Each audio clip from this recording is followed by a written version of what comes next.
আমরা যখন বিদেশ থেকে আসি, ইউএসএ থেকে বা আমেরিকা থেকে আসি, একদম দামি দামি ব্র্যান্ডেড ড্রেস পরি, বাংলাদেশে আইসা খুব পাং করি। কিন্তু বেসিক্যালি হচ্ছে আমরা যারা ইউরোপে ছিলাম বা আমেরিকাতে ছিলাম, ওইখানে কিন্তু ভাই 2+1, তারপর হচ্ছে ডিসকাউন্টে কোথায় পাওয়া যায়, আর যে রিফিউজি ভাতা, সরকারি ভাতা, যত ধরনের সুযোগ সুবিধা আছে, মোটামুটি 99% বাংলাদেশি তারা পর্যাপ্ত ইনকাম করার পরেও সরকারি যেই আমাদের বাংলাদেশে বিধবা ভাতা আছে না, বিজিএফ এর চাল ডালের কার্ড আছে, আমরা অনেকে কিন্তু এগুলা খাই।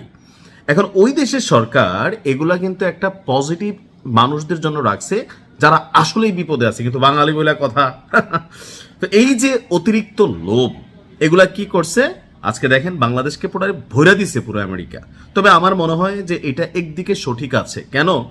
বাংলাদেশ কমিউনিটি যারা আছেন তাদের সেখানে সিদ্ধান্ত নেওয়া উচিত যে কোন বাংলাদেশি তার টাকা পয়সা থাকার পরেও সে সরকারের এই সুযোগগুলোকে অবৈধভাবে ভক্ষণ করে। কেন হঠাৎ করে বাংলাদেশ থেকে ইমিগ্রেন্ট ভিসা বন্ধ করে দিয়েছে মার্কিন যুক্তরাষ্ট্র? আসুন দেখি। বাংলাদেশি নাগরিকদের জন্য ইমিগ্রেন্ট দেওয়া মানে ভিসা যেটা ছিল সেটি স্থগিত করে দিয়েছে যুক্তরাষ্ট্র। আপনার চলতি বছরের 21 জানুয়ারি থেকে এই সিদ্ধান্তটা কার্যকর হয়েছে। আমরা হয়তো গণমাধ্যমে এটা 2-1 দিনের মধ্যে আসলো। অভিবাসীরা অর্থাৎ যারা আমরা ওইখানে গিয়ে নাগরিকত্ব নেই বা নেওয়ার চেষ্টা করি বা একটা টার্মস অফ পিরিয়ড থাকে, ওই সময়টার মধ্যে যুক্তরাষ্ট্রের সরকারি সহায়তার উপর বেশি মাত্রায় নির্ভরশীল হয়ে পড়েন। কিন্তু টাকা পয়সা কিন্তু সবাই কামাই করেন, তারপরেও সরকারি সুযোগ সুবিধা ছাড়ার তো সুযোগ নাই, মানে যেমনি হোক খাইতেই হবে। এক বিজ্ঞপ্তিতে ঢাকার মার্কিন দূতাবাস বলছে, যুক্তরাষ্ট্রের করদাতাদের প্রতি আমাদের দায়িত্ব হলো অভিবাসীরা যাতে অবৈধভাবে সরকারি কল্যাণমূলক সুবিধা গ্রহণ না করেন বা যুক্তরাষ্ট্রের উপর সরকারি সহায়তার বোঝা হয়ে না দাঁড়ান তা নিশ্চিত করা। সোজা বাংলা বললে আমাদের বাংলাদেশের যে সরকার সাইলের কার্ড দেয়, তারপরে যে কম দামে পণ্য বিক্রি করে, এগুলো কাদের জন্য? একদম দরিদ্র নিম্নবিত্ত মানুষ, ভাসমান ফ্লোটিং মানুষ। তো আমাদের রাজনীতিবিদরা অনেক সময় করে কি, যে নিজেদের পরিবারের অনেককে এরকম দরিদ্র বানাইয়া দেখেন না, বিভিন্ন সরকারি সুযোগ সুবিধা নেয়। আমরা বাঙালিরা ওই দেশিকে কিন্তু এই কাজগুলা করি, যার কারণে আমেরিকা মনে করছে যে এই জাতি, বাঙালি জাতি, এরা অতিমাত্রায় আসলে ভিক্ষুক, এরা অতিমাত্রায় সরকারি যত ভিক্ষা আছে এগুলো আমরা খাই। আর এই কারণেই তারা মনে করতেছে ভাই এদেরকে এখানে তো ইমিগ্রেন্ট ভিসা দিয়ে এদের তো রাষ্ট্রের উপর চাপ পড়তেছে, এরা তো সব এরকম টাইপেরই মানুষ মনে হয়। সব না, তবে ম্যাক্সিমাম আমরা এই কাজটাই করি।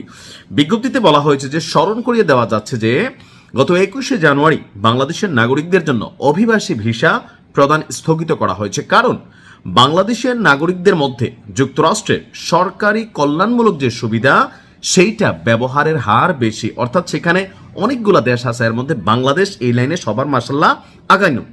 এতে বলা হয় এই আদেশের ফলে আমাদের যাচাই ও বাছাই নীতিমালা এবং প্রক্রিয়াগুলোর পূর্ণাঙ্গ পর্যালোচনা করার সময় মিলবে, যেন আমেরিকানদের স্বার্থকে অগ্রাধিকার দেওয়া হয়। অর্থাৎ ট্রাম্পের যে আমেরিকা ফার্স্ট যে নীতি, অর্থাৎ ওই দেশের মানুষ ট্যাক্স দিবে, বাংলাদেশে আমরাও ট্যাক্স দেই। কেন দেই? যারা গরিব মানুষ তাদের জন্য, যেন আমরা যেমন জাকাত দেই না সঠিক জায়গাটাতে যাওয়ার জন্য, তো দরিদ্র গরিবদেরকে, মিসকিনদেরকে।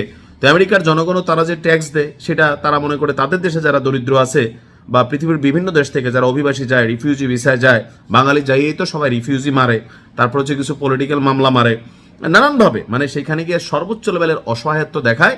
তারপর রাষ্ট্রীয় যত সুযোগ সুবিধা, ওই দিক দিয়ে বাংলাদেশে জায়গা কিনে, জমি কিনে, বাড়ি করে, দেশে আসলে এক একজন গাড়ি টাড়ি নিয়ে ঘুরে, আর ওইখানে বৈশাখী যে সরকারি বিজিএফ এর চাল ডাল যা আছে ভাই সবকিছু খায়।